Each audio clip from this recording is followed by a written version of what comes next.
सुबुंफोर नांगौ हिसाबै जों हाखु-दाखुयैनो अफिसियेलि जमा होनांगौ बायदियै नैबे अस्थायि जेनाखि ट्रेनिं सेन्टार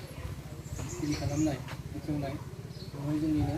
इउपिपिएल पार्टिनि उदालगुरि डिस्ट्रिक्टनि उन्नयन मिनिस्ट्रि सेक्रेटारि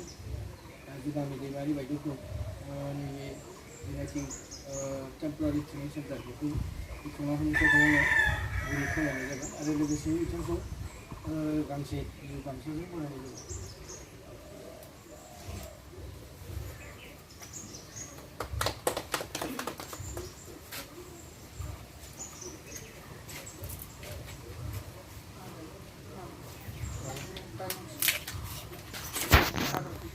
हमफा दे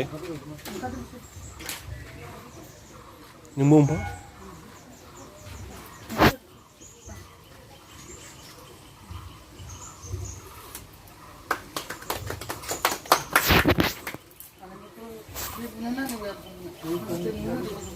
dulu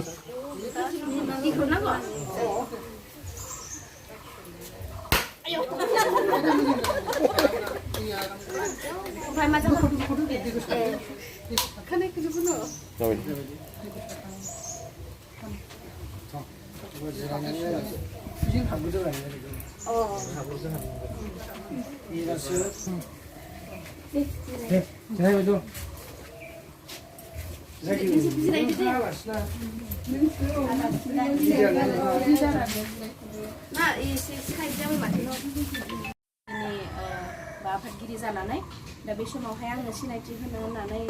आखायाव लाबाय दिनै नारा नाथाबाबो आं गोबां बादा होदोंमोन आदामोनखौहाय फैथ'नाङा आं हानाय नङा बेफोरबायदि न' जायैनि थाखायनो थेवबो दा खावलायनाय बायदियैनो हाथाराबाबो जा एसे न'आवनो खालामनाय जाबाय दा बेखायनो दा सिनायथि होनो होननानै आखायाव लाबाय गिबियावनो सुदेम दैमारि सेक्रेटारि जेनेरेल सेक्रेटारि बिथांखौ जों सिनायथि होनो थाखाय फाउन्डेसन ओमफ्राय दा नैथियाव दङ जोंहा कातिनाथ बसुमतारी कातिनाथ फ्रि मोनजोबनाय जोंखौ आरो फ्रियावनो मोननाय नङामोन आरो मोनसे खोथाखौ बिदिनो खुलायै खोन्थालांगोन जे जा मेचिन जि फैदों जे एसे उइक आरो उदांनायाव मोनथिखाबाय बियो एसे उइक आरो जेनेरेल मेचिन ओमफ्राय सरकारनि साप्लाइ नालाय किसुमान बुस्थुआ बे थाब सालफ्राबो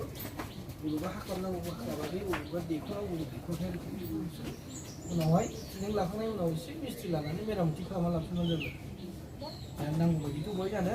बेखौ मोनसे थिग खालामना लाबानो जाबाय माबानि सरकारनि आसनि पलिसिया बिराद गिदिर बिराद मोजां 20 जन मानसिखौ नोंसोरखौ फोरोंगोन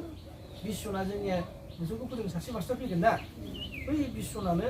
सासेयाव 20 जन लानानै एरियानि मानसिखौ फोरोंनांगौ सरकारा उनाव एटाच खालामहरबाय थागोन माखासे बुस्थुखौ हरबाय थागोन आरो बेखौ नोंसोरो चान्स लानांगोन आरो थिखौ लानांगोन जायफोर फोरोंहैयो बेथ' बिना फैसा फोरोंनो माबा मोनसे फैबावनो हागौ आरो जों नुनायाव आरो रोंनांगोन आरो ओरैनो थांनाय फैनायजों गोबावहाय जानो नङा होमबा ओमफ्राय बे खुन्दुंफ्रा प्लास्टाराव फैगोन नालाय एकाउन्ट दंखायोना बे माबायाव नोंसिनि एकाउन्ट बानायनांगोन आरो बे नोंसिनि बे प्लास्टाराव नुबावनो जेनेबा नैबे संघ समितियावनो नोंसोर एकाउन्ट मोनसे बानायनांगोन आरो